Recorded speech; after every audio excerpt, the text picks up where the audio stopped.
بسم اللہ الرحمن الرحیم۔ اللہ تبارک و تعالیٰ کے پاکیزہ نام سے آغاز کرتے ہیں جو بہت مہربان نہایت رحم والا ہے۔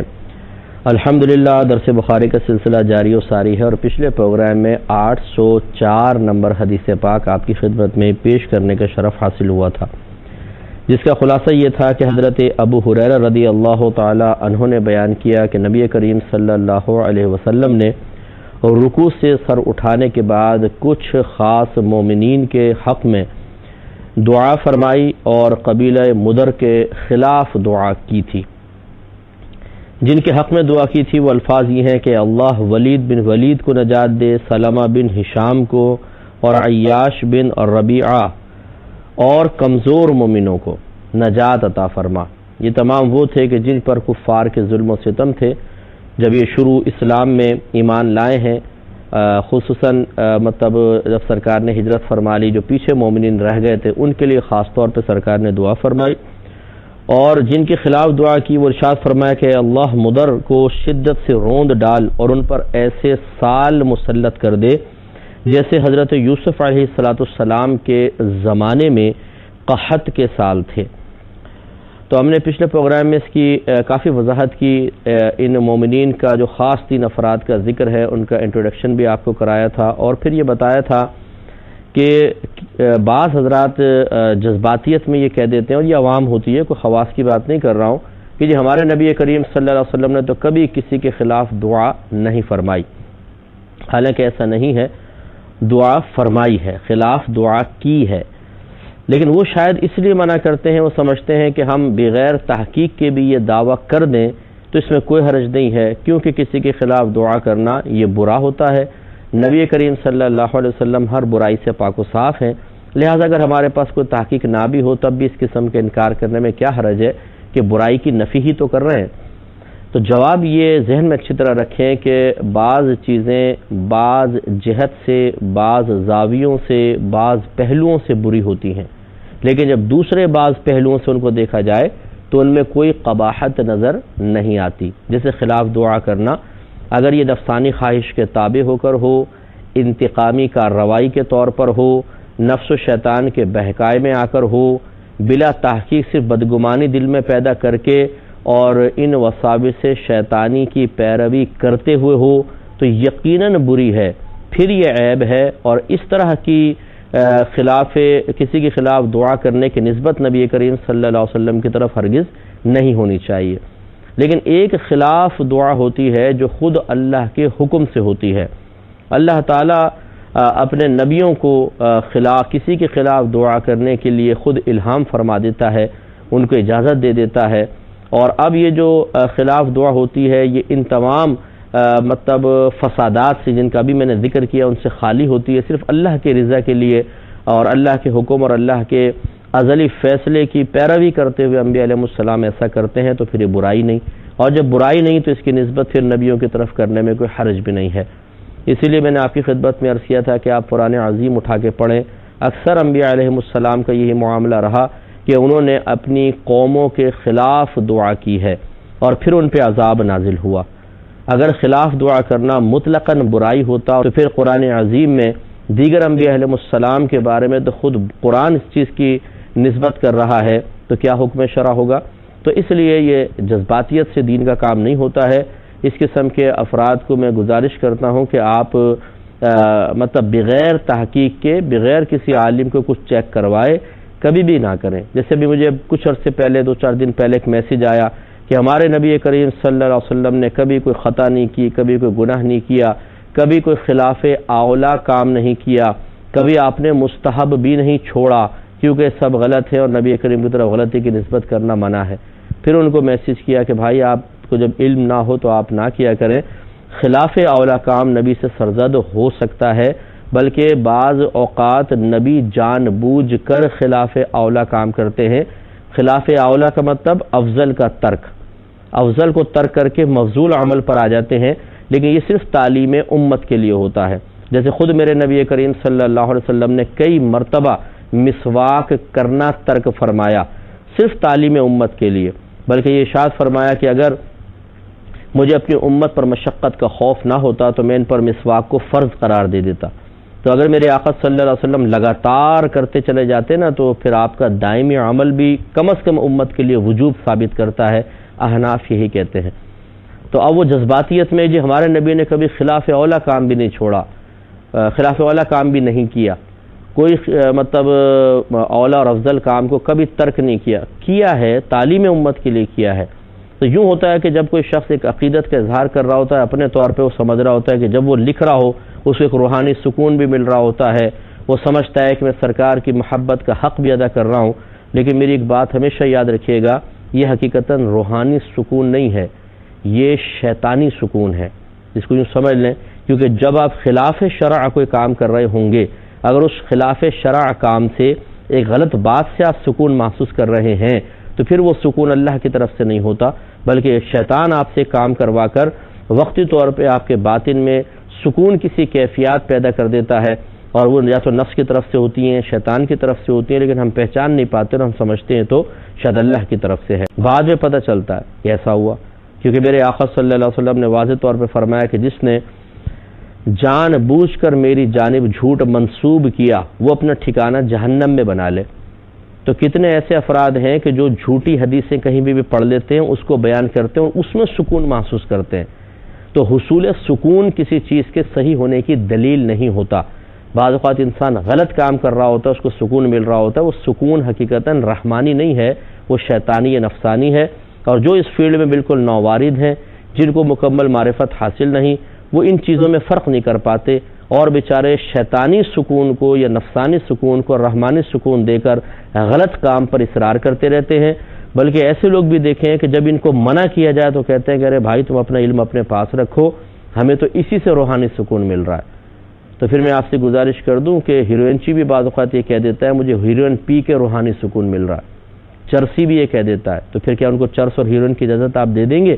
اس لیے اچھی طرح یاد رکھیں کہ دین کو پہلے سیکھیں، اس کے بعد پھر اظہار خیال کرنے کی کوشش کریں، یا اپنا جو بھی آپ کچھ میسج وغیرہ فارورڈ کرنا چاہتے ہیں یا اپنے فیس بک پہ کچھ لگانا چاہتے ہیں، کچھ ڈالنا چاہتے ہیں، تو پہلے کسی اچھے مفتی صاحب سے اس کی اجازت لے لیں، اس کے بعد کریں ورنہ ٹھوکر کھائیں گے۔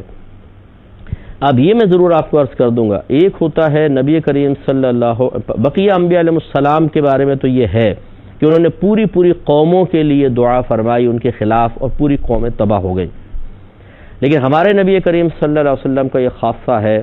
کہ آپ کبھی بھی پوری قوم کے پوری امت کے لیے اس کے خلاف دعا نہیں کریں گے۔ یہ ضرور آپ کہہ سکتے ہیں برملا ڈنکے کے چوٹ پہ کہ ہمارے سرکار دیگر انبیاء علیہ السلام سے اس معاملے میں ضرور بالکل مختلف ہیں کہ آپ کسی مخصوص فرد کے لیے مخصوص قبیلے کے خلاف تو آپ دعا کر دیں گے اللہ تعالیٰ کے حکم سے، لیکن خود اللہ تبارک و تعالیٰ نے آپ کو اس چیز سے روک دیا ہے کہ آپ پوری امت کی ہلاکت کے لیے دعا فرمائیں۔ مسند اسحاق بن راہویہ اٹھا کے آپ پڑھیں، اس میں حدیث پاک موجود ہے، نبی کریم صلی اللہ علیہ وسلم نے ارشاد فرمایا کہ اللہ تبارک و تعالیٰ نے میری اس امت کو 3 چیزوں سے پناہ عطا فرما دی ہے۔ اللہ تعالیٰ نے میری اس امت کو 3 چیزوں سے پناہ عطا فرما دی ہے۔ پہلی یہ کہ میری ساری امت کسی گمراہی پر جمع ہو جائے، ایسا نہیں ہو سکتا، اللہ نے اس سے پناہ دے دی ہے۔ دوسرا یہ کہ دوسرا یہ کہ سرکار ارشاد فرمایا کہ باطل حق پر غالب آ جائے، اس سے اللہ نے امت کو محفوظ کر دیا، اس امت میں حق ہمیشہ باطل پر غالب رہے گا۔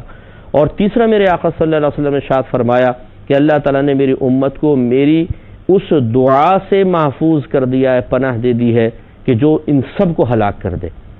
یعنی اللہ تعالیٰ نے اپنے حبیب کو،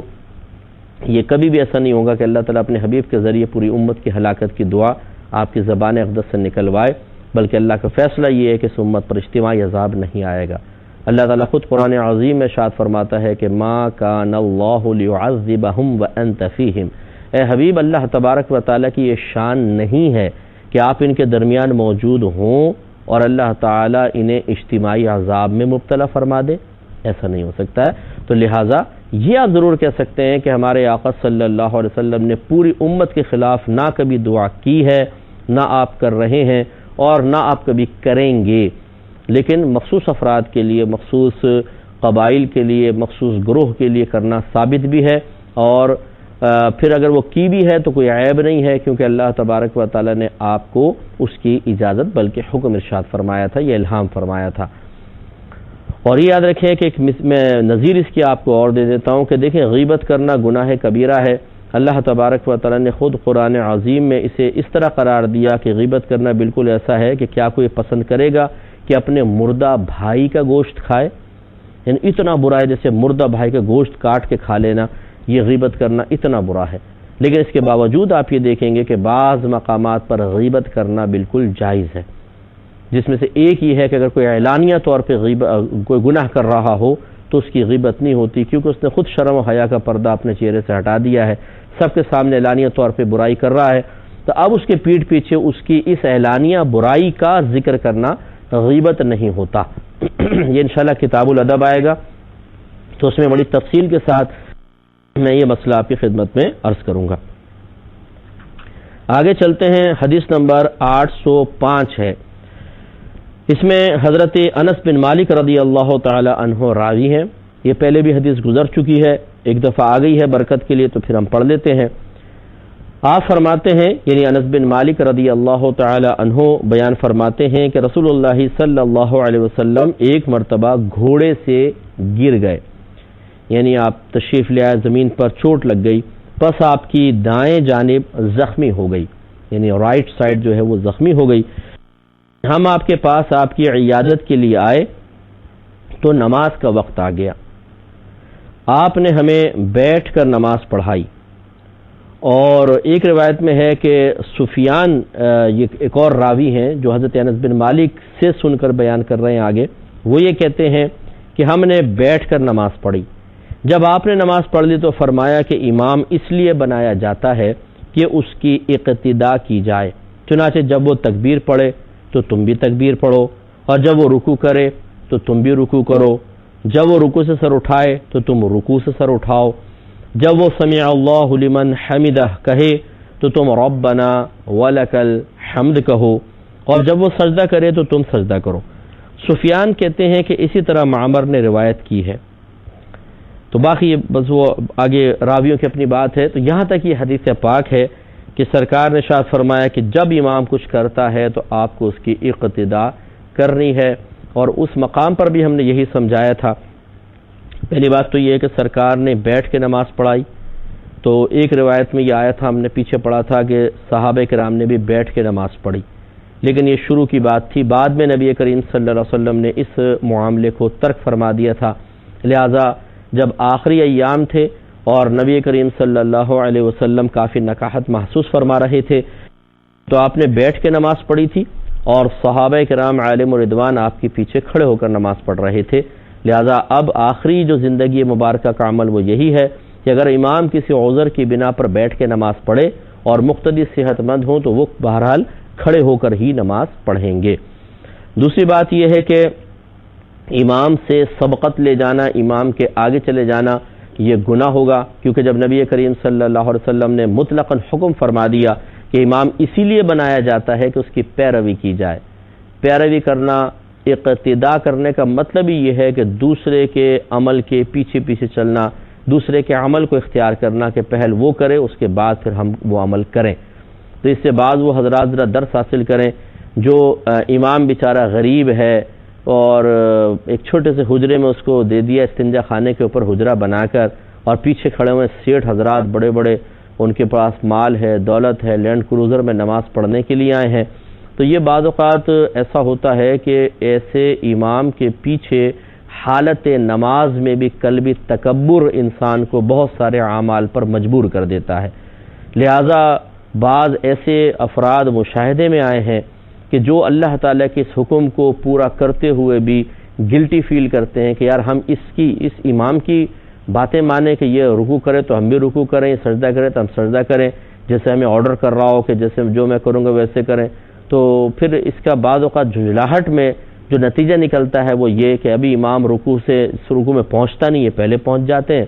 امام ابھی رکوع میں ہوتا ہے تو یہ اس نے ابھی سمع اللہ ہی کہا ہے تو یہ سیدھے کھڑے ہو جاتے ہیں، اور وہ ابھی سجدے میں پہنچتا نہیں تو یہ پہلے سجدے کے اندر پہنچ جاتے ہیں، گویا کہ اپنے عمل سے ثابت کرنے کی کوشش کرتے ہیں کہ اس امام کی ہماری نگاہوں میں کوئی وقت نہیں ہے اور یہ کون ہوتا ہے کہ یہ ہمیں کہے کہ ہم اس کے اعمال کی اتباع کریں؟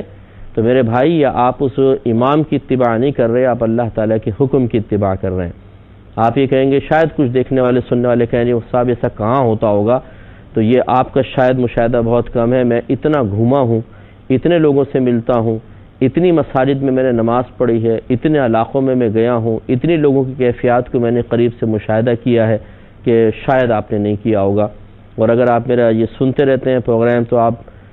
کم از کم اتنا تو آپ کو اندازہ ہوگا، اللہ تعالیٰ مجھے عجب و خود پسندی سے بچائے کہ میرا مشاہدہ بڑا گہرا ہے، میں بڑی گہری نظروں سے ہر چیز کو دیکھتا ہوں اور بہت قریب سے اس کو محسوس کرتا ہوں۔ ایسے افراد ہیں، اور اگر کوئی ایسا سن رہا ہوگا اور وہ اپنے دل میں گلٹی فیل کر رہا ہو، تو سمجھ لیں کہ چور کی داڑھی میں تنکا جیسے کہتے ہیں، یہ ایسے ہیں افراد۔